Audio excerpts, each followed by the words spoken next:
একদিকে অত্যন্ত আনন্দ, অন্যদিকে আমরা বেদনায় আপ্লুত।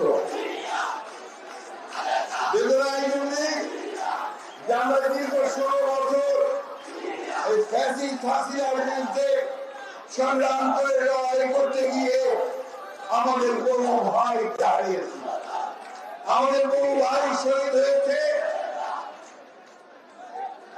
গুম হয়েছে, খুন হয়েছে, 60 লক্ষ মানুষের মধ্যে মিথ্যা মামলা দিয়েছে।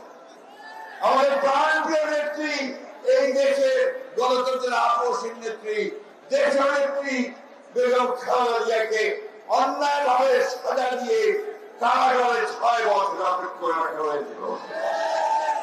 আমাদের নেতা, যে নেতা আমাদেরকে নেতৃত্ব দিচ্ছেন, আমাদেরকে স্বপ্ন দেখাচ্ছেন নতুন বাংলাদেশের, যিনি আমাদের 31 দফা কর্মসূচি দিয়ে গোটা জাতিকে সামনের দিকে এগিয়ে যাওয়ার কাজ শুরু করেছেন, সেই নেতাকে মিথ্যা মামলা দিয়ে নির্বাচিত করে রেখেছিল। বন্ধুগণ, আমাদের আনন্দের কথা হচ্ছে যে আমরা এত কিছুর পরেও দমে না গিয়ে আমাদের দেশের প্রিয়ম খালেদা জিয়ার নেতৃত্বে এবং পরবর্তীকালে আমাদের নেতা জনাব তারেক রহমানের নেতৃত্বে আমরা আন্দোলন করেছি, আমরা কারাভোগ করেছি, নির্যাতিত নিপীড়িত হয়েছি, কখনো মাথা নত করিনি, আমরা লড়াই করেছি, সামনের দিকে গেছি। বন্ধুগণ, আমি আজকে আমাদের সেই সব শহীদ যারা এই দীর্ঘ 15 বছরে এবং জুলাই আগস্ট মাসে যারা প্রাণ দিয়েছেন, শহীদ হয়েছেন, আমাদের সেই সব আহত ভাইদেরকে যারা আহত হয়েছেন, পঙ্গু হয়েছেন, হারিয়েছেন, তাদের প্রতি সহানুভূতি জানাচ্ছি। আশা করছি যে তারা আমাদের সরকার তাদের চিকিৎসার ব্যবস্থা করবে। বক্তব্য দীর্ঘ করো না, নির্বাচনের তারিখ ঘোষণা হবে খুব শিগগিরই। আমাদের নতুন জুলাই ঘোষণাপত্র হয়েছে, সংস্কার আমাদের চেয়ারম্যান তারেক রহমান সাহেবের যে দৃষ্টিভঙ্গি 31 দফার বাস্তবায়িত হতে চলেছে সংস্কারের মধ্যে দিয়ে। আসুন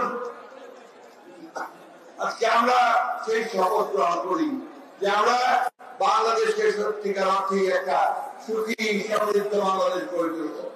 স্বাধীনতার ঘোষক শহীদ প্রেসিডেন্ট জিয়া আমাদের যে স্বপ্ন ছিল সমৃদ্ধ বাংলাদেশ, আমাদের দেশের প্রিয় খালেদা জিয়ার যে আপসহীন নেতৃত্বের মধ্য দিয়ে যে গণতন্ত্রকে আমি রক্ষা করেছিলাম, আজকে আমাদের নেতা জনাব তারেক রহমানের নেতৃত্বে আমরা সেই গণতন্ত্রকে উদ্ধার করব, আমরা সমৃদ্ধ বাংলাদেশ নির্মাণ করব, সাম্য মানবিক মূল্যবোধ ও মর্যাদার একটি দেশ, একটা রাষ্ট্র আমরা তৈরি করবো, বিশ্বের দরবারে আমরা মাথা উঁচু করে দাঁড়াবো। আমাদের ভারতের চেয়ারম্যান সাহেব এখানে উপস্থিত আছেন, আসুন আজকে আমরা সবাই আমাদের পক্ষ থেকে তাকে ধন্যবাদ জানাই যে তিনি আমাদেরকে নেতৃত্ব দিয়ে আমাদের মুক্তির পথ দেখিয়েছেন।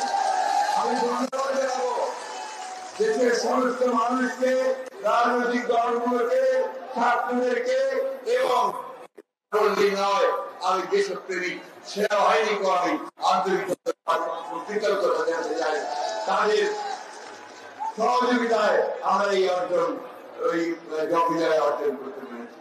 এই কথা বলে আমি আমার চেয়ারম্যানকে অনুরোধ করবো যে এই জনতার উদ্দেশ্যে তিনি কথা বলবেন এবং তিনি আজকে র্যালির উদ্বোধন করবেন। আসসালামু আলাইকুম ওয়া রাহমাতুল্লাহি ওয়া বারাকাতুহু।